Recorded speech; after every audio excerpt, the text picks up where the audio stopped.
The Memphis sun beat down on Graceland, baking the asphalt driveway and turning the swimming pool into a shimmering sapphire, inviting a... It was a typical Tennessee summer day. Hot and hazy, the air thick with the scent of magnolias and the distant hum of cicadas. Inside, however, the air conditioning hummed a steady, cool tune, a welcome respite from the oppressive heat.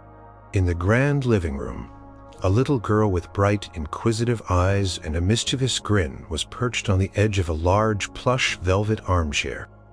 Her blonde hair still fine and wispy-framed, a face that was already a perfect blend of her famous parents. This was Lisa Marie Presley, 4 years old, a whirlwind of energy and imagination.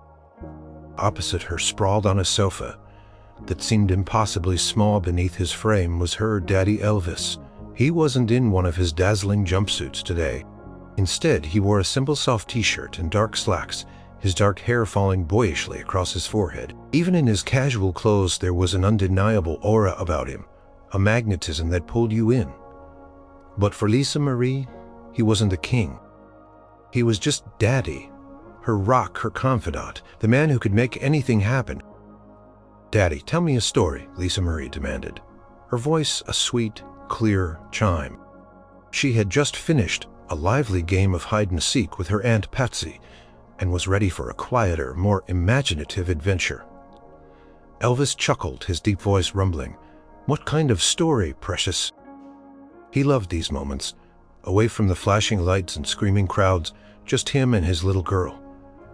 These were the moments he cherished most. Lisa Marie thought for a moment, her brow furrowed in concentration. "A story about faraway places, where it's cold, not hot like this." She fanned herself dramatically with a small embroidered handkerchief she pilfered from her mother's vanity. Elvis smiled. "Okay, then imagine a place, little one, where the ground is covered in white, soft fluff. Like cotton candy, but cold. And when it falls from the sky, it floats like tiny feathers." "Snow?"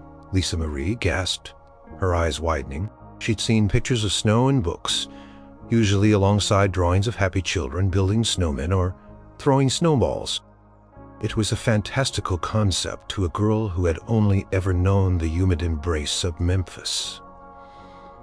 "That's right, Snow," Elvis confirmed, sitting up slightly. "Cold, but it makes everything beautiful. The trees wear white coats and the houses have white hats. And you can roll it into big balls and make a man out of it with carrot nose and button eyes. A snowman." Lisa Marie bounced on the chair, her excitement growing. "Like Frosty." "Exactly like Frosty," Elvis agreed, amused by her enthusiasm. "And you can have snowball fights and slide down hills on a sled, zip, zoom." He made whooshing sounds, waving his hands to illustrate the motion. Lisa Marie giggled. Imagine it. Her face was alight with wonder. "Daddy, can we go there? Can we go to the snow place?" Elvis paused, looking at his daughter's hopeful face. He often took her on trips, but usually to warmer climes or places that wouldn't draw too much attention. Going to a snowy mountain resort was a possibility, but he knew the logistics would be a nightmare. Plus, Lisa Marie was still so young. The cold might be too much for her. "Well, precious," he began, "it's a long way from here, and it gets very, very cold." Lisa Marie's lower lip began to tremble slightly. "But I want to see snow. I want to touch it. I want to build a snowman, Daddy." Her voice was filled with the pure, unadulterated longing of a child who had just discovered something magical. She had an unwavering belief in her father's ability to make anything happen. He was Elvis, after all. He was like a real-life superhero to her. Elvis felt a familiar tug in his heart. There was nothing he wouldn't do for this child, the light of his life. Her happiness was paramount. He saw the genuine yearning in her eyes, the simple, innocent wish for a touch of winter magic in the blistering Memphis summer. He reached out and gently stroked her hair. "You want to see snow, huh?" he asked softly, his voice full of affection. "Yes, Daddy, please, more than anything," she insisted, her big eyes pleading. A smile slowly spread across Elvis's face, a glint of determination in his eyes. He wasn't just Elvis Presley, king of rock and roll. He was a father, and his daughter had made a wish, and Elvis Presley had always believed in making wishes come true, especially for the people he loved most. "All right, sweetheart," he said, his voice dropping to a conspiratorial whisper, "but carrying the weight of a king's decree?" Lisa Marie looked at him, confused. "But we're Memphis. It's hot." Elvis leaned forward, a twinkle in his eye. "Doesn't matter. If my little girl wants snow, then snow will come to Graceland, you understand. You don't have to go to the snow, little one. The snow will come to you." He watched her face transform from confusion to dawning comprehension, then to pure, unadulterated joy.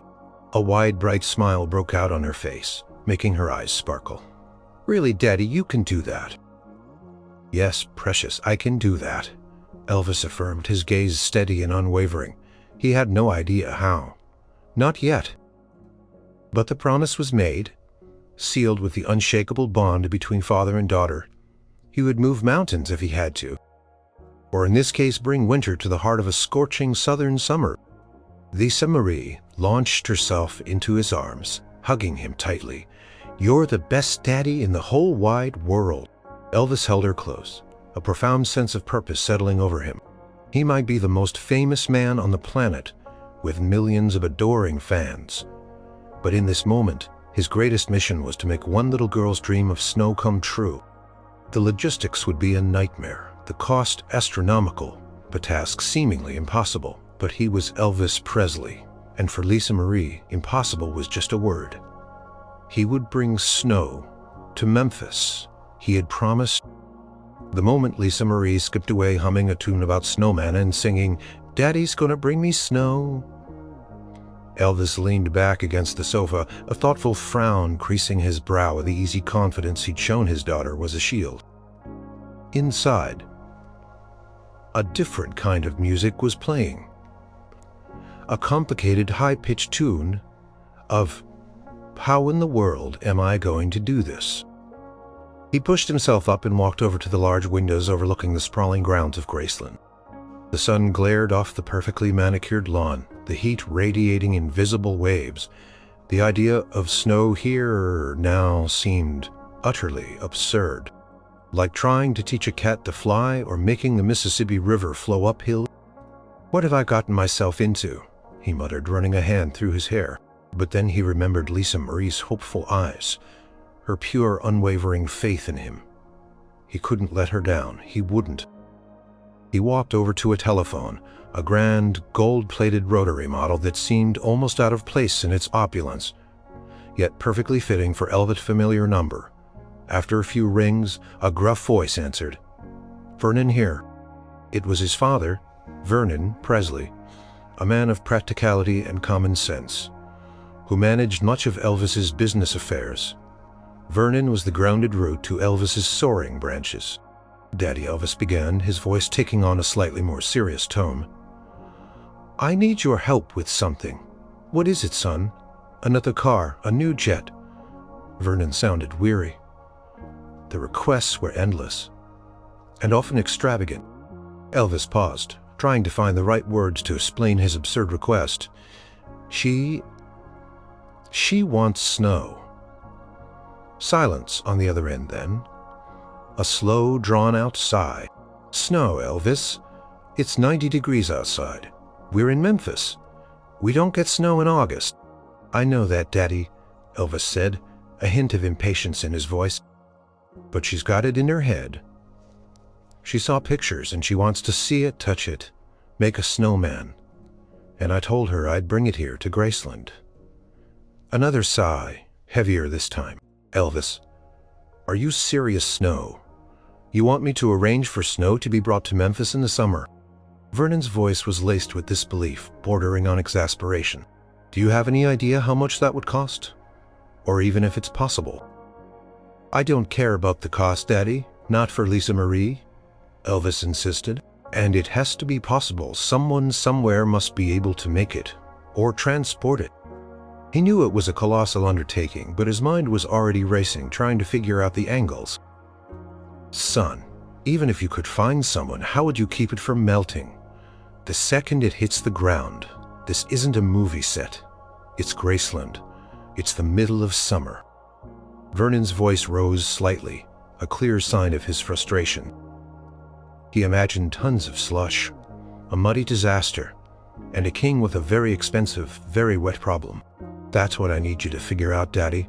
And the guys call everyone. Call all the ski resorts, the ice companies, anyone who knows anything about cold and snow. I want real snow, a good patch of it. Enough for a snowman, at least. Elvis's voice gained a familiar intensity, the kind that brooked no argument. When Elvis decided on something, it was usually full speed ahead. Consequences be damned. Vernon was quiet for a long moment. He knew that tone. It was the tone that meant Elvis was determined, unyielding. Arguing was futile. When it came to Lisa, Marie Elvis's usual extravagance amplified tenfold. "All right, son," Vernon finally conceded. His voice resigned. "I'll make some calls, but don't expect miracles, Elvis. This isn't like ordering a new Cadillac." "Just make it happen, Daddy, for Lisa Marie," Elvis said, a note of finality in his voice. "And don't tell anyone. Especially not Lisa Marie. It's a surprise." "Right, a surprise," Vernon muttered under his breath, sounding more like a man facing a monumental headache than an exciting challenge. He hung up already, mentally reviewing his contacts, wondering who on earth would even entertain such a preposterous request. Elvis put the phone down, a renewed sense of purpose settling over him.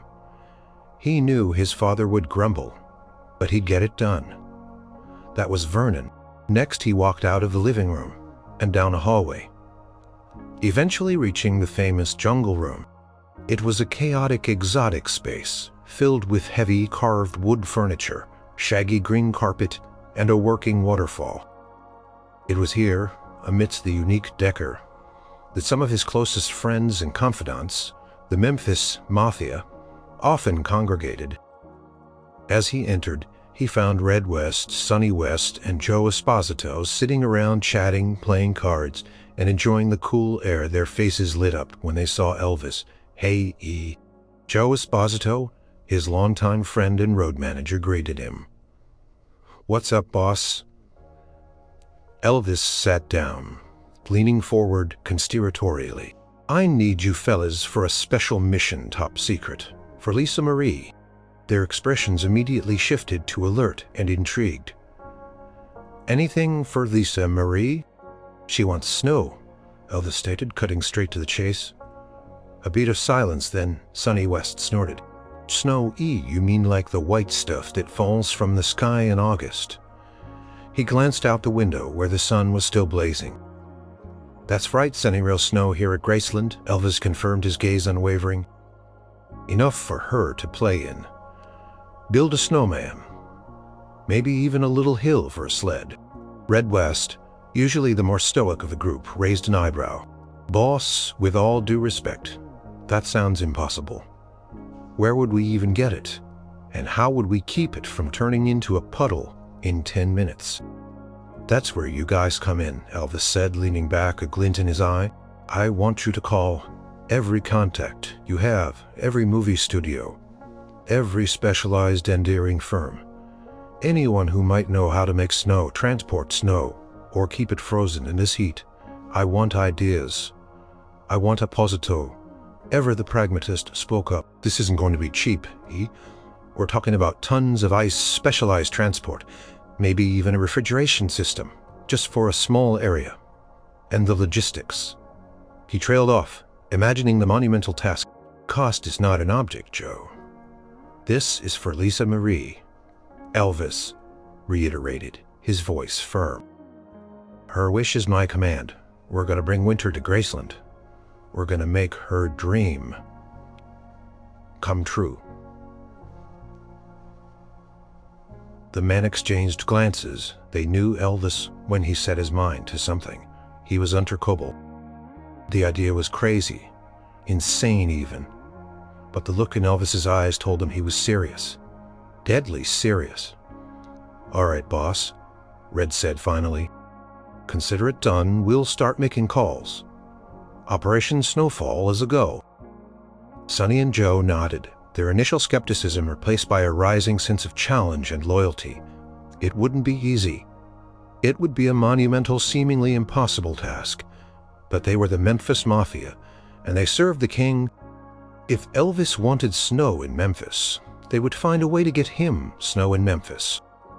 The impossible had just been added to their daily to-do list. The Memphis Mafia sprang into action, though action in this case mostly meant a flurry of phone calls, a mountain of directories, and a lot of head-scratching. The Jungle Room, usually a place of leisure, transformed into a makeshift command center. Ashtrays overflowed, coffee cups piled up, and the air buzzed with frantic energy. Joe Esposito, ever the organizer, tried to impose some order. "Okay, let's break this down. First, sources. Where can we get large quantities of snow? Second, transport. How do we keep it frozen once it's on the grounds?" He scribbled notes on a pad, his pen scratching furiously. Red West, ever the practical one, was on the phone already barking orders. "Yeah, I'm looking for a company that specializes in large-scale ice delivery. No, not just a few bags for a party. I'm talking tons, like for a glacier." He paused, listening. "Yeah, I know it sounds crazy. Guy thinks I'm pranking him." Sonny West, leaning back in a chair, was flipping through a phone book, muttering, "Ski resorts closest. One is probably hundreds of miles north.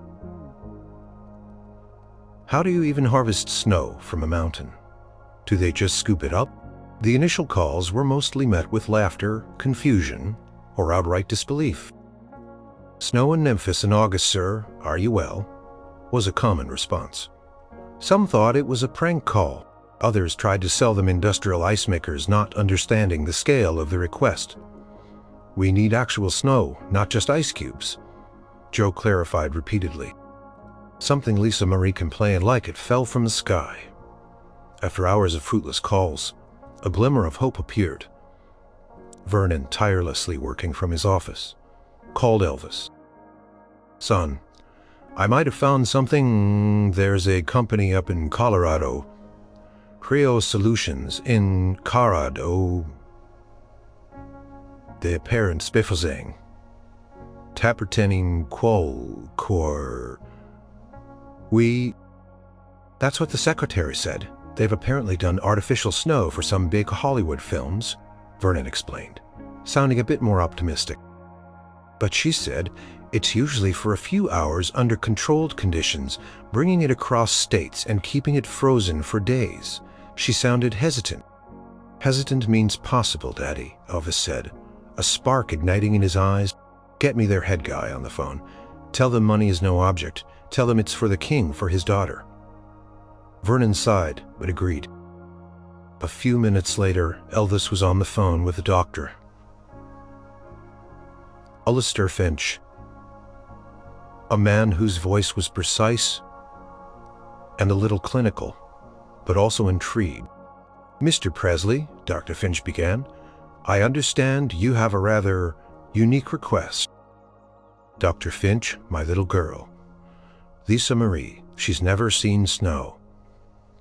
She wants to build a snowman, and I promised her I'd bring it here to Graceland," Elvis explained, laying out his heart. He knew that sometimes appealing to people's human side worked better than pulling rank. Dr. Finch was silent for a moment. "I see. While we primarily work with specialized cryogenics for industrial and research applications, we have challenges of what we do, Dr. Finch," Elvis said, his voice smooth and persuasive. "What kind of challenges are we talking about? Temperature, quantity, logistics? And then, once it arrives at Graceland, you'd need an environment that can sustain that temperature. Or the snow will melt within minutes. In the Memphis heat." Dr. Finch's voice was matter-of-fact, listing the hurdles, like a shopping list of impossibilities. Elvis listened carefully. his mind already working. So you can make it, and you have the trucks. What about keeping it cold once it's here? Could you build something? A temporary freezer? Maybe a giant igloo? He threw out ideas, no matter how wild, and it would have to be built quickly. Expensive is fine, Dr. Elvis said, his voice firm. We'll build it. Tell me what you need. How much snow can you produce? How quickly? We could produce enough for a significant play area, say 20 by 20 feet and a few feet deep within 48 hours, given our current capacity, Dr. Finch calculated. That would require multiple trucks for transport, and the setup for the cryo zone would take another 24 hours on site. Elvis did the mental math. A week. Maybe. Lisa Marie would be thrilled. Okay, Dr. Finch, consider yourselves hired. I want the best, the most efficient, the safest way to bring snow to Graceland. Send your team down immediately to assess the site. Dr. Finch sounded a little taken aback by the speed and certainty. Very well, Mr. Presley. We will dispatch a preliminary team by private jet within the next few hours. They will assess the feasibility and logistics. We'll need access to power grids. Water. You'll have whatever you need. Just get it done, Elvis said, a triumphant smile starting to form on his face. He hung up the phone, feeling a surge of relief and excitement. It was possible. It was actually possible. He walked back to the jungle room where his friends were still on the phone, looking increasingly frustrated. Fellas, Elvis announced, stop calling around. It's coming from Colorado. Silence descended on the room. 3 sets of eyes stared at him, bewildered. Colorado, Sonny gasped. You're serious? Well, I'll be. You really weren't kidding, eh? Joe looked impressed. Trio Solutions. That's big league, but what about discretion? We don't want the whole world knowing about this. Dr. Finch understood the need for secrecy. This is a private matter for Lisa, Marie Elvis said firmly. No leaks, no publicity. This is strictly a family surprise. We'll need to secure the area. Keep watch. Make sure no one sees anything, especially not the media. The Memphis Mafia nodded. This was their kind of challenge. It was about achieving the impossible discreetly and perfectly for the love of a child. The search had begun, and now it seemed they had found their answer. The next steps would be even crazier. The Cryo Solutions team arrived at Graceland 2 days later, a small but highly efficient unit led by Dr. Finch himself. He was a lean, intense man in a pristine white lab coat even in the Memphis heat, looking utterly out of place amidst the opulent, slightly wild decor of Graceland. He surveyed the grounds with a calculating gaze, taking measurements, making notes, and occasionally shaking his head almost imperceptibly. Elvis greeted them warmly, reiterating his desire for absolute secrecy. No one, not a single soul outside this room, knows about this, Dr. Finch, especially not my daughter. This is her dream, and I want it to be a complete surprise. Understood, Mr. Presley, Dr. Finch replied, his voice still precise. Discretion is paramount. Our equipment, while specialized, is designed for rapid deployment and minimal footprint. Where possible, however, the sheer scale of what you're asking for will require significant infrastructure. They decided on a secluded spot on the Graceland grounds, away from the main house, but still visible from a certain window Lisa Marie might look out of. It was a section of the expansive lawn currently shimmering under the sun. We will need to prepare this area, Dr. Finch explained, pointing to the chosen spot. This will help contain the cold and protect the snow from the direct sun and ambient heat. Elvis and his team listened intently. This was far more involved than just dumping snow from trucks. Inside this enclosure, Dr. Fing. We will install our proprietary cryo nozzles. These will consolidation. Perfectly safe when handled by trained personnel, Dr. Finch assured him. The nitrogen rapidly dissipates into the air, leaving only extreme cold. We'll have a team on site around the clock to monitor conditions. However, the power requirements for this system will be substantial. We will need dedicated high-capacity power lines routed to this area. Vernon Presley, who had been listening with a mix of awe and trepidation, cleared his throat. Power lines. And this insulating material. These walls. This sounds like a construction project, not just a snow delivery. It is, Mr. Presley, an expedited, highly specialized construction project, Dr. Finch confirmed. The Maverick solution, as we call it. For truly exceptional circumstances, we estimate it will take a full 2 days to repair this. During that time, our snowmaking facility in Colorado will be producing the required volume of snow. Once everything is ready here, the refrigerated trucks. How many trucks are we talking about? Red West asked. For the volume of snow we discussed, enough for a significant play area. We're looking at 4, possibly 5, specialized refrigerated trailers. Each will be packed solid with compressed snow, maintained at temperatures below 0 degrees Fahrenheit. They are designed for long-haul, climate-controlled transport. Elvis nodded, impressed. This was sophisticated, daring, and precisely what he needed. And the timing, when could this all happen? Assuming we begin site preparation tomorrow and production concurrently, we could have the snow ready for transport by the end of the week.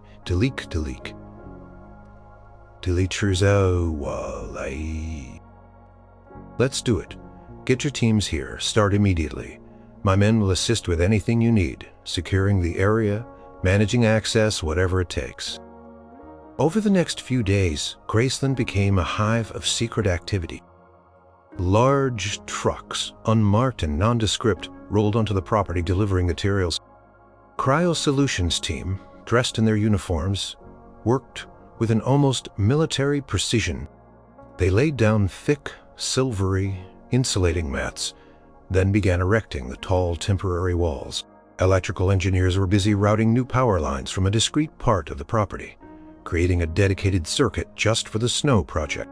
The Memphis Mafia were assigned rotating shifts guarding the perimeter of the construction zone. They diverted any curious visitors or staff members coming up with increasingly outlandish excuses. Pest control, Joe would say, trying to keep a straight face, or special landscaping project. Lisa Marie, thankfully, was often at her mother's house or distracted by other activities. When she was at Graceland, the family made sure to keep her away from that section of the grounds. "They're fixing a big sprinkler system, honey," Priscilla would explain. Lisa Marie was too busy playing to pay much attention to the odd trucks or the hushed activity. Elvis watched the progress with growing excitement. The insulated walls rose higher, gleaming faintly in the sun. The hum of the new machinery, once installed, would be a constant low thrum, a promise of winter in summer. He could almost feel the chill already. One evening, as the sun dipped below the horizon, painting the sky in fiery hues, Elvis stood with Dr. Finch overlooking the nearly completed enclosure. "It's impressive, Doctor," Elvis said, genuinely admiring the work. "This is truly something else." Dr. Finch allowed himself a small, rare smile. "It is a testament to what science can achieve, Mr. Presley, and to the lengths a father will go for his child. This triosphere, as we've tentatively named this temporary structure, should be capable of maintaining the snow for several days, perhaps even a week, depending on usage and ambient temperatures." "Several days is more than enough," Elvis said, already picturing Lisa Marie's face. "Just enough time for her to build a proper snowman, have a little snowball fight, and feel that magic." The next phase was the snow production itself, hundreds of miles away, in Colorado. And in the most critical phase, the long, treacherous journey of tons of fragile, precious snow through the heart of a scorching summer all the way to Graceland. Challenges were immense, but the solution, however maverick, was now in place. The dream was closer than ever. The production of snow in Colorado at Cryo Solutions facility was a marvel of modern engineering. Massive machines hummed, churning out crystalline flakes at an incredible rate. Dr. Finch's team meticulously packed the snow into specialized, custom-built refrigerated trailers, each insulated with a thickness that resembled a small bank vault. Temperature inside was a frigid 10 degrees Fahrenheit, meticulously monitored by internal sensors. Back in Memphis, the stratosphere was complete. It stood like a futuristic, silvery fortress on the Graceland lawn, its high, smooth walls reflecting the sunlight, an alien presence in the familiar landscape. Inside, the new power lines hummed with energy, feeding the cryo nozzles that were already blasting super-chilled air, turning the enclosed space into a pocket of Arctic cold. The Memphis heat tried to invade, but the system held firm, a silent testament to its engineering. The challenge of secrecy was now paramount. With the cryosphere fully operational and the snow on its way, the risk of discovery increased exponentially. Trucks were due to arrive in the dead of night to avoid any undue attention. Elvis called a meeting with his closest confidants, Joe, Red, Sonny, and Vernon. Priscilla, who was also in on the secret, was there too, her eyes sparkling with anticipation for Lisa Marie's reaction. "Okay, listen up," Elvis began, his voice low and serious. "The trucks are leaving Colorado tonight. 2 live here, Maya for arrive. 2 days from now. This is the most crucial part. We need to make sure. Paparazzi, no curious neighbors. No one. This is for Lisa Marie, and it stays that way." Joe Esposito, ever the strategist, outlined the plan. "We'll have a staggered watch starting tonight. Everyone here will be part of the rotation. Vernon, you'll manage the gate. Anyone tries to get in, you tell them Graceland is under fumigation, or whatever excuse works. Priscilla, you'll make sure Lisa Marie stays styed. I've already planned a princess tea party in her room for that morning. She'll be completely absorbed. Red, Sonny, you be on perimeter patrol, especially around the cryosphere," Joe continued. "Make sure no one accidentally wanders too close. We'll have walkie-talkies. Constant communication once the trucks are on the property.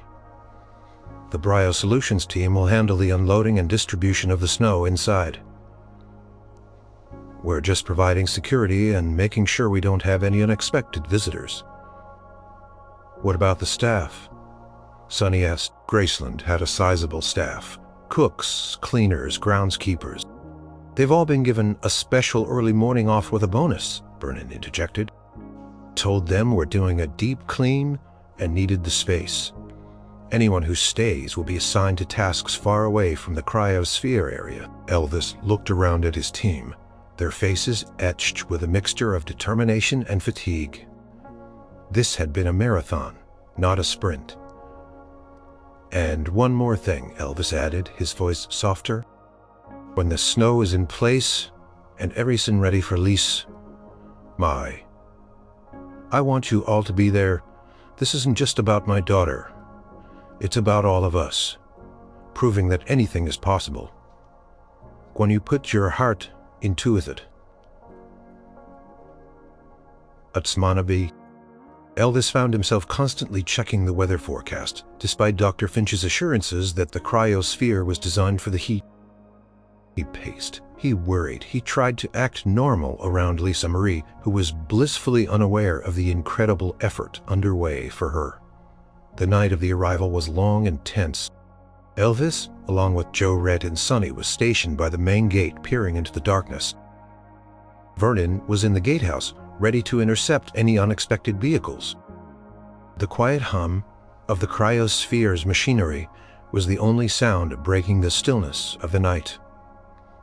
Hours crawled by, midnight passed, then 2 a.m., then 3 a.m.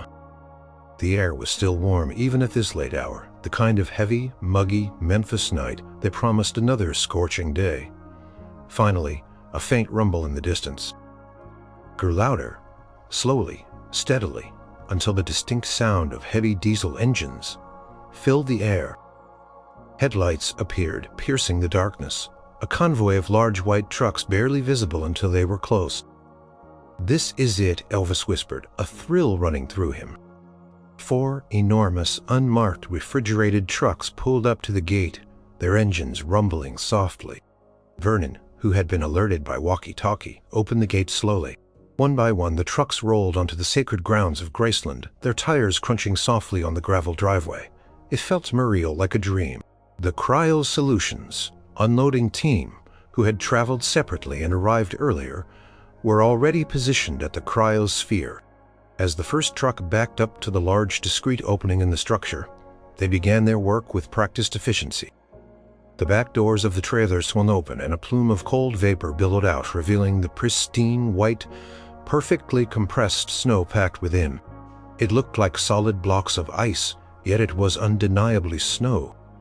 The team worked quickly, using specialized equipment to break apart the compressed snow and blow it into the cryosphere.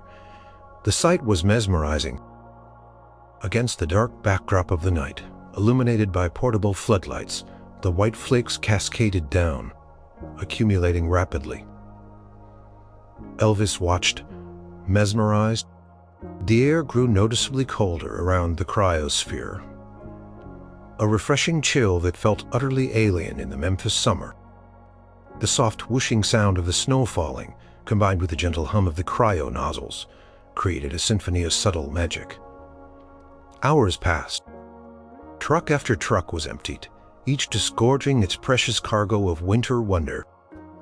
By the time the sun began to paint the sky with faint streaks of orange and pink, the last truck was pulling away, and the cryosphere was completely filled. Inside, a pristine white blanket of snow several feet deep stretched across the entire enclosed area. It looked like a miniature, perfectly preserved Arctic landscape, shimmering softly in the artificial light of the enclosure.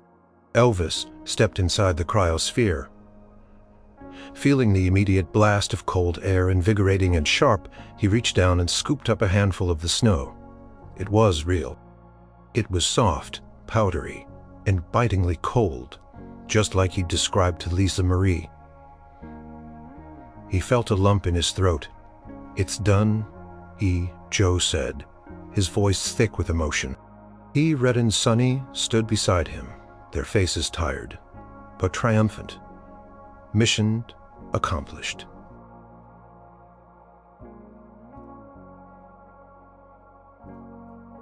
Elvis smiled. He imagined Lisa Marie's reaction, and it filled him with warmth, despite the chill. The impossible had been achieved, but the greatest moment, the reveal, was still to come, and that would be the true reward. Even with the meticulously planned operation, the universe seemed to enjoy throwing curveballs at Elvis. The journey of the snow from Colorado to Memphis was not without its moments of nail-biting anxiety. The first hiccup occurred within hours of the convoy departing. Vernon, who was tracking the trucks by phone, received a frantic call. "Mr. Presley, this is one of the drivers from Cryo Solutions. We've got a problem. Truck number 3, one of its refrigeration units just went out. We're losing temperature fast." Elvis, alerted by Vernon, felt a cold dread creep into his stomach. Colder than any snow. What losing temperature? How much time do we have? Maybe an hour, 2 at most, before the snow starts to melt. Significantly, the driver said, his voice tense. We're in the middle of nowhere, Kansas, no service stations for miles, and definitely no cryo unit specialists. Joe Esposito, who had been listening in immediately, started barking orders. Get a tow truck. Find the nearest major city with an industrial repair shop. Call ahead. Tell them we're coming and it's an emergency. Money is no object. Red West, ever resourceful, was already on a different phone, trying to locate backup parts or a mobile repair team. Sonny was looking up flight paths, wondering if they could airdrop a new unit. The jungle room, once a scene of triumph, was now a pit of frantic energy and stress. Elvis paced, running a hand through his hair. We cannot lose that snow, not now. Not when we're so close. He thought of Lisa Marie's innocent face, her faith in him. He couldn't let a broken refrigerator unit spoil her dream. It took 3 agonizing hours. Truck had to pull over to the side of a deserted highway. The other trucks in the convoy idled nearby, their drivers nervously watching their thermometers. The Cryo Solutions engineers on site were contacted, advising the drivers on rudimentary measures to slow the temperature rise, like wrapping the unit in emergency insulation blankets. Finally, a specialized repair team flown in by private jet to the nearest small airport and then driven out by a frantic local contact arrived. They worked under the blazing Kansas sun sweat pouring down their faces to repair the delicate machinery. Turned out to be a faulty compressor, a small but critical component. When the call came that the unit was operational again and the temperature was dropping, a collective sigh of relief swept through Graceland. The snow was saved for now, but the delay had cost them precious time, pushing back the estimated arrival by half a day. This meant the discreet pre-dawn arrival was now a mid-morning arrival, increasing the risk of discovery. "We'll just have to be even more vigilant," Elvis declared, his jaw set. "No one gets in, period." Another hurdle presented itself as the convoy approached the Mississippi River just outside Memphis. A freak summer storm, unpredicted by local forecasts, rolled in with surprising speed. Thunder cracked, lightning flashed, and torrential rain began to fall. "Boss, traffic is backed up for miles," Sonny exclaimed, relaying a call from one of the truck drivers. "The interstate's a mess. Visibility is zero, and there's a minor accident up ahead blocking lanes." Elvis rubbed his temples. "Great, just great. How long?" "Could be hours. This storm is a monster, and the longer they sit out there, even with the cooling units, the more risk there is." The Memphis Mafia, along with Vernon and Priscilla, were now a well-oiled machine of crisis management. Calls were made to local police trying to get the convoy prioritized, but traffic was too chaotic. Joe was on the phone with Dr. Finch getting advice on how much passive temperature stability the trailers offered. "Just keep those units running full blast," Dr. Finch advised. "The insulation is excellent, but extended exposure to this kind of ambient heat, even without direct sun, will eventually take its toll. Just keep them moving as soon as the lanes clear." The rain hammered down on Graceland, mirroring the stress inside. Elvis looked out at the cryosphere, a monument to his grand promise, and wondered if it would all be for naught. Would the snow arrive as slush? Would Lisa Mary's dream turn into a wet, disappointing puddle? He thought of her face, innocent and full of trust. He wouldn't let that happen. Hours later, the storm finally subsided, leaving behind glistening roads and a heavy, humid atmosphere. The traffic slowly began to move. Convoy, battered but still intact, started its slow crawl towards Graceland. The pre-dawn arrival had long been abandoned. It was now almost 8 a.m., well past the time when staff would begin arriving and curious onlookers might drive by. The risk was higher than ever. "All right, boys," Elvis said, his voice tired but resolute. "Everyone to their positions." Vernon double-locked Tyne. "The gate, Priscilla, keep Lisa. Marie unlock. Joe red Sonny. Let's get those trucks in and unloaded faster than greased lightning." The unloading, when it finally happened, was a tense, high-stakes affair. The trucks, still rumbling softly, pulled up one by one, their presence undeniable on the morning-lit grounds of Graceland. Cryo Solutions team, who had been waiting patiently, sprang into action. As the doors of the first truck opened, a collective gasp went around the small team. The snow inside, while still largely pristine, showed the slightest hint of surface melting, a thin, almost imperceptible sheen of moisture. It wasn't disastrous, but it was a clear reminder of how close they had come to failure. "Work faster," Dr. Finch urged, his calm demeanor gone, replaced by an urgent intensity. "Get it into the cryosphere. The internal environment will stabilize it." The team moved with incredible speed, breaking apart the compressed snow and blowing it into the chilled enclosure. The air inside the cryosphere immediately enveloped the new snow. and the fine sheen of moisture evaporated, solidifying the flakes back to their perfect dry state. By the time the last truck was empty and the cryosphere was filled with its pristine, shimmering white blanket of snow, the sun was fully up. The trucks were quickly ushered away off the property, out of sight. Cryo Solutions team packed up their specialized unloading equipment and prepared to monitor the cryosphere's internal environment. Elvis stood at the entrance of the cryosphere, looking at the sprawling, untouched snowfield. It was a dazzling sight, utterly incongruous in the blazing Memphis morning. It had been a close call, a very, very close call. But they had done it. They had overcome the obstacles. The snow was here. Now for the moment of truth. Cryosphere was now a living, breathing pocket of winter in the heart of summer. Its internal mechanisms hummed with a quiet power, constantly circulating ultra-cold air, maintaining the snow's pristine condition. Dr. Finch's team, though exhausted from the overnight ordeal, meticulously monitored every dial and gauge, ensuring the temperature remained perfectly stable. Elvis walked into the enclosure, the cold air a welcome shock after the humid Memphis morning. The snow was soft and dry, exactly as it should be. He ran his hand over the surface, marveling at its texture. It felt unreal, almost magical, sitting there on the lawn of Graceland. "It's perfect, Dr. Finch," Elvis said, his voice filled with gratitude. "Absolutely perfect. The system is stable. Mr. Presley, the snow should hold for several days given the current ambient conditions and our maintenance protocols." Dr. Finch replied, a hint of professional satisfaction in his voice. "We'll have a skeleton crew here around the clock, monitoring and making minor adjustments. You can bring your daughter in whenever you're ready." Elvis nodded, a thrill running through him. Ready? He was more than ready. He stepped back out of the cryosphere, the warm air hitting him like a wall.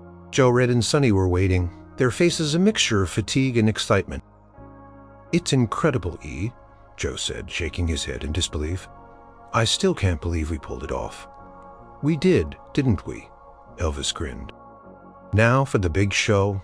Let's go get our little snow queen." Priscilla had done an excellent job. Lisa Marie was indeed immersed in her princess tea party, in her playroom, surrounded by dolls and miniature teacups. She was singing to herself, completely oblivious to the winter wonderland that awaited her just outside. Elvis knelt down beside her, his heart swelling with affection. "Hey, precious," he said softly. Lisa Marie looked up, her eyes bright. "Daddy, look, Princess Aurora is having cake." "That's wonderful, sweetheart," Elvis said, a mysterious smile on his face. "But I have something very special to show you outside, something you wished for." Lisa Marie tilted her head, her curiosity piqued. "Something I wished for? Is it a new puppy?" She had been asked for one. Elvis chuckled. "Even better than a puppy." He took her hand and she skipped excitedly beside him. Her tea party forgotten, Priscilla followed, a fond smile on her face. As they walked through the house and towards the back exit that led to the lawn, Elvis deliberately led her on a winding path, building the suspense. Lisa and Marie chattered excitedly, guessing what the surprise might be. A new swing set, a bigger swimming pool? "Almost there," Elvis said, his heart pounding in his chest, almost as fast as a new rock and roll beat. He wondered how she would react. Would she be scared, confused, or would her little mind grasp the sheer magic? They rounded the corner of the house, and the silvery walls of the cryosphere came into view. Lisa Marie stopped dead in her tracks, her eyes widening. "What's that, Daddy?" she asked, her voice a whisper of awe. It looked like nothing she had ever seen, a giant futuristic igloo. "That, precious, is where your wish came true," Elvis said, his voice filled with a quiet triumph. He led her towards the opening, a section of the wall that had been specially designed to slide open. As they approached, a wave of cold air drifted out, a startling contrast to the warm Memphis morning. Lisa Marie gasped, her breath clouding slightly in the cool air. "It's cold," she exclaimed, her eyes growing wider. Elvis knelt beside her. "Go on, sweetheart, take a look inside." He pushed the sliding panel open completely, revealing the incredible sight within. Before Lisa Marie stood a pristine, untouched field of white, shimmering under the soft, controlled lighting within the cryosphere. It was a perfect, untouched blanket of snow, several feet deep, stretching out like a miniature winter wonderland. The air inside was crisp and clean, carrying the faint, earthy scent of fresh snow. For a long moment, Lisa Marie was utterly silent, her mouth slightly agape. Her eyes, usually so full of lively mischief, were now wide with pure wonder, reflecting the dazzling white landscape. She took a hesitant step forward, then another, drawn in by the magical sight. "Snow," she whispered, her voice barely audible. It's really snow." She reached out a tentative hand, touching the surface. Her fingers recoiled slightly from the cold, but then she plunged them in, scooping up a handful. The fine, powdery flakes sifted through her fingers, cold and soft and real. "It's cold, Daddy, and it's soft. It's just like you said," she cried out, her face breaking into the most radiant smile Elvis had ever seen. Pure, unadulterated joy lit up her features, making her eyes sparkle brighter than any diamond. Elvis watched her, a lump forming in his throat. This was it. This was the moment. All the stress, the expense, the logistical nightmares, it was all worth it 1,000 times over. For this one look on his daughter's face. "It's all for you, precious," he said, his voice husky with emotion. "Your own private winter wonderland." Lisa Marie giggled, then dropped the snow, clapped her hands, and spun around, taking in the entire impossible scene. "A snowman! Can we build a snowman, Daddy? Can we?" Elvis grinned, a powerful surge of love and contentment washing over him. "You bet we can, sweetheart. A big one, the biggest snowman Graceland has ever seen." He stepped into the cryosphere, feeling the chill embrace him. As he did, he saw Joe, Red, and Sunny appear behind Priscilla, watching from the opening, their faces reflecting the same mix of awe and quiet pride. They had made this happen for Lisa Marie, for Elvis, and for the sheer beautiful impossibility of it all. The final stretch was complete, and the magic had truly begun. The moment Lisa Marie touched the snow, a wave of pure, unadulterated joy washed over her.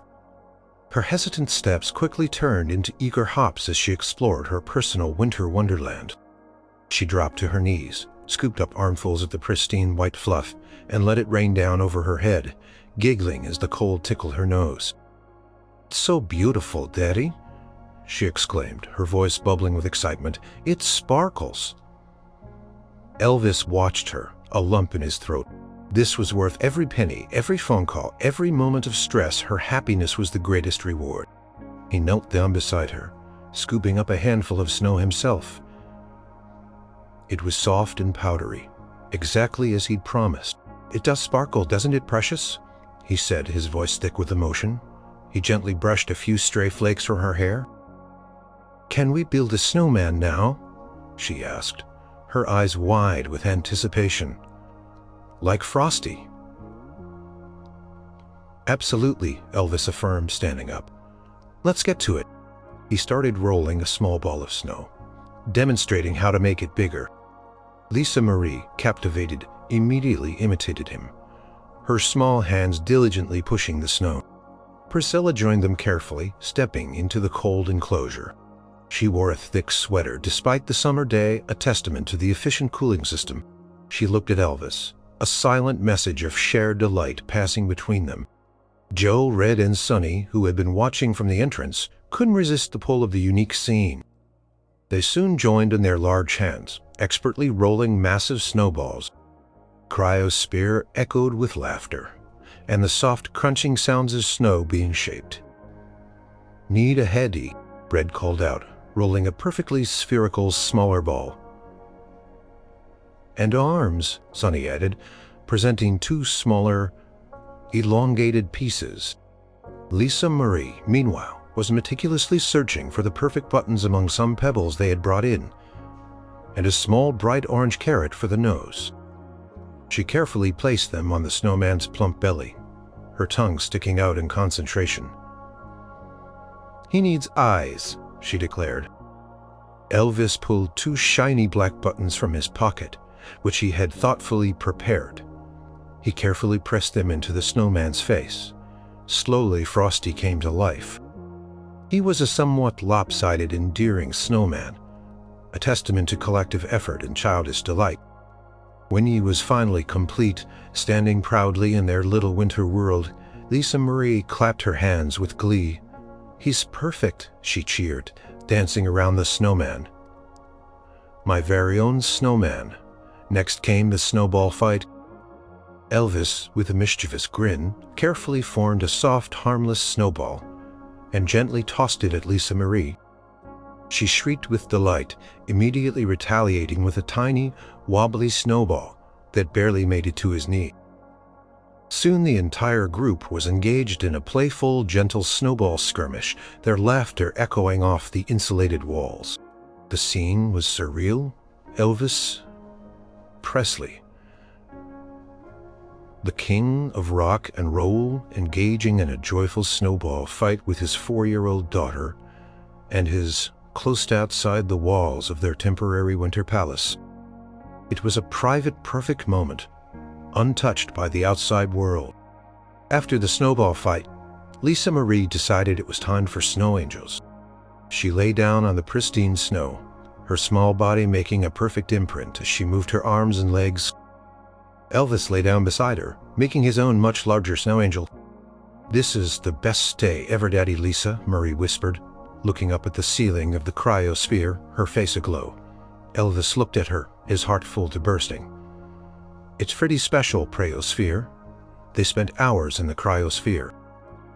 Lisa Marie explored every corner, fascinated by the texture and feel of the snow. She made snowballs, patted Frosty's head, and simply sat in the quiet cold observing the flakes shimmer. By late afternoon, she was beginning to shiver despite the warm clothes Priscilla had dressed her in. Her cheeks were rosy, her nose a little red, but her eyes still sparkled with wonder. "Time for a warm bath and some hot chocolate, little one," Priscilla suggested gently. Lisa Marie reluctantly agreed, giving Frosty a final pat. "Can we come back tomorrow, Daddy?" "Anytime you want, sweetheart," Elvis promised. As they left the cryosphere, the warm Memphis air felt even heavier after the crisp cold within. Lisa Marie skipped back into the house, already recounting her adventures to her mother, her words tumbling out in a rush of excitement. Elvis lingered at the entrance to the cryosphere, looking back at the enclosed winter world. His snowman, Frosty, stood proudly, a silent sentinel in the heart of summer. He felt a profound sense of accomplishment, not because of the grandeur of the feat, but because of the simple, pure happiness it had brought to his daughter. He knew the snow wouldn't last forever. Even with Dr. Finch's sophisticated system, it was a temporary marvel, but the memory, the sheer magic of it would last a lifetime for Lisa Marie. And for him that was more valuable than any sold-out stadium or chart-topping record. He had promised his little girl snow, and he had delivered the king. Had truly made a wish come true. The next morning, Lisa Marie woke up with a start. Her first thought, not of breakfast or cartoons, but of the magical white world just outside. She bounced out of bed, pulling on her slippers, and raced to the window, expecting to see the silvery walls of the cryosphere. But something was different. From her bedroom window, a small patch of pure, sparkling white greeted her. Not just the walls, but something inside the walls. It was early, the sun just beginning to cast long shadows, and the soft, controlled lighting inside the enclosure made the snow shimmer. Lisa Marie gasped. "Snow!" she squealed, a wave of excitement rushing through her. She had been there yesterday, but seeing it again, especially from her window, made it feel even more real, even more fantastical. She burst out of her room, practically flying down the stairs, her bare feet padding on the carpet. "Daddy, Daddy, the snow!" Elvis, already up and enjoying his morning coffee, looked up with a knowing smile. He had been waiting for this moment.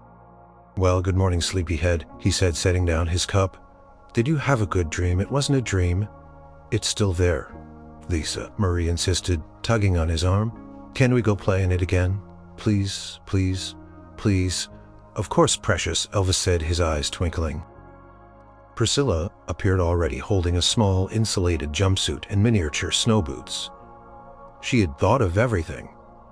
"Wow! Special snow clothes," Lisa Marie exclaimed, completely delighted. She wriggled into the suit, eager to get back to her winter wonderland. Within minutes, bundled up and rosy-cheeked, Lisa Marie was leading Elvis by the hand towards the cryosphere. As they approached, the cool air that wafted from the entrance was a refreshing contrast to the growing warmth of the morning. Cryo Solutions team had meticulously groomed the snow overnight, making sure it was as pristine as it had been on arrival. Frosty, their snowman, stood proudly in the center, a testament to yesterday's fun. Lisa Marie burst into the enclosure, a whoop of joy escaping her lips. She ran straight to Frosty, throwing her arms around his middle. "You're still here," she cried. Elvis watched, his heart swelling. This pure, unadulterated joy, this innocent wonder, it made every single challenge worth it. He joined her, and they spent the next couple of hours immersed in their private winter world. Lisa Marie insisted on rebuilding Frosty's nose, which had somehow fallen off overnight. They made new snow angels giggling as their impressions appeared on the fresh surface. Elvis even managed to make a small makeshift slide, and Lisa Marie, shrieking with delight, slid down it on her bottom, landing in a pile of soft snow. Later that morning, other members of the Graceland family, who had been clued in on the secret, cautiously approached the cryosphere. Vernon, always a man of practicality, walked in slowly, his eyes wide with disbelief. "Well, I'll be," he muttered, reaching out to touch the snow. "Real snow in Memphis. Never thought I'd see the day." A rare, genuine smile spread across his face. He watched Lisa Marie, playing a flicker of understanding passing through his eyes. This wasn't just an extravagance. It was an act of profound love. Elvis's Aunt Patsy, who had played hide-and-seek with Lisa Marie just days before, gasped dramatically. "Oh, Lisa Marie, it's like a fairy tale. You've got your own enchanted forest." Lisa Marie, full of boundless energy, insisted on showing everyone. Frosty demonstrating how soft the snow was, and even trying to initiate another snowball fight. Cryosphere, once a silent, mysterious structure, was now filled with the joyous sounds of laughter and wonder. Word of the special landscaping project had started to filter through the rest of the Graceland staff, though no one quite knew the extent of it. When a few brave souls peeked into the cryosphere, their jaws dropped. Whispers of the King's Snow began to circulate, adding another legend to the many that surrounded Elvis.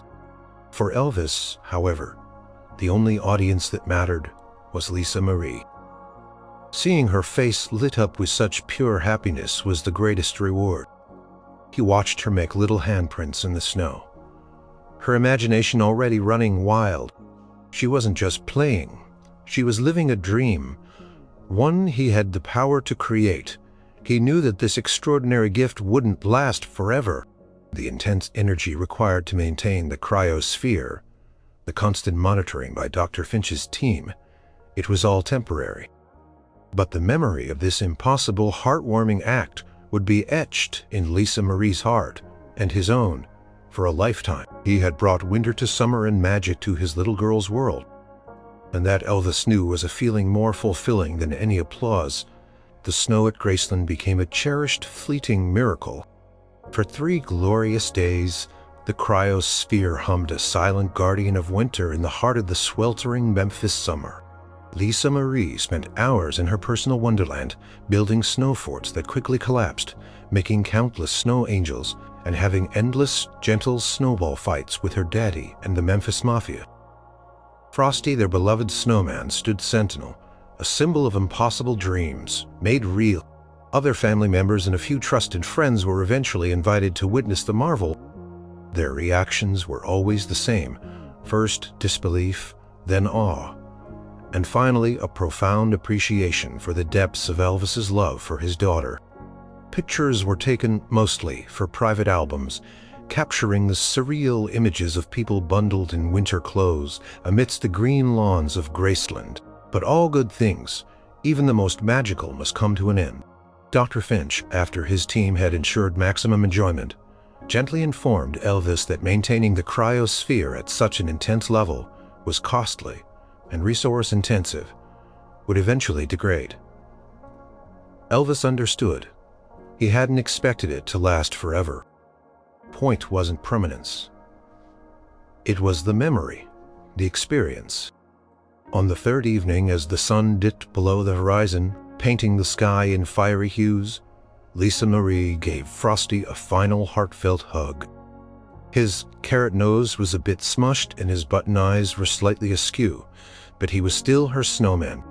"Goodbye, Frosty," she whispered, a touch of sadness in her voice. Elvis knelt beside her. "Don't be sad, precious. He'll always be in your heart, and we'll always have the memories of our snow adventures." He lifted her into his arms, and together they took one last look at their private winter world, shimmering under the soft, cold lights. It was a beautiful, serene sight.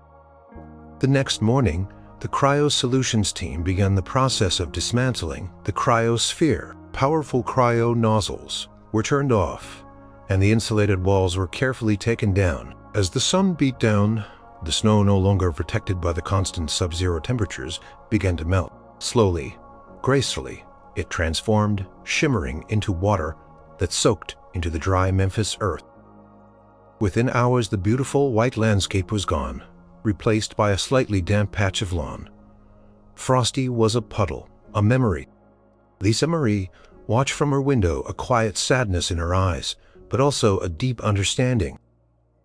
She knew that magic was fleeting, but its impression lingered. That evening, Elvis found her looking at a small frame photograph that Priscilla had secretly taken.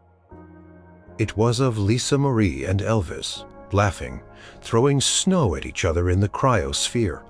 Their faces were flushed with cold and joy. "It was real, Daddy," she said, touching the picture with a tiny finger. "It really happened." "It was very real, precious," Elvis said, sitting beside her. "And it always will be, because you asked for it, and we made it happen.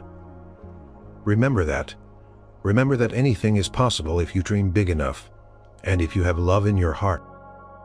The legend of Elvis's snow became a quiet, beloved tale within the Presley family. It was whispered with smiles and shared with warmth, a testament to Elvis's boundless love for his daughter and his unique ability to turn the most outlandish dreams into reality.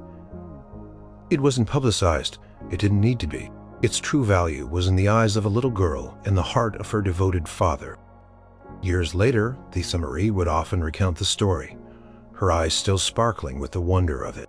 She remembered the thrill of touching real snow, the joy of building Frosty, and the sheer, unshakable belief that her daddy could do anything. It wasn't just about the snow. It was about the profound, unconditional love that had brought winter to summer, a father's ultimate gift to his child. Elvis Presley had sung to millions, performed for kings and queens, and built an empire of music. But in that small enclosed space at Graceland, where snow fell in August, he had accomplished his most heartwarming feat of all. He had simply been Daddy, and he had given his little girl the magic of a lifetime. And that memory, like the best kind of love, would never melt away.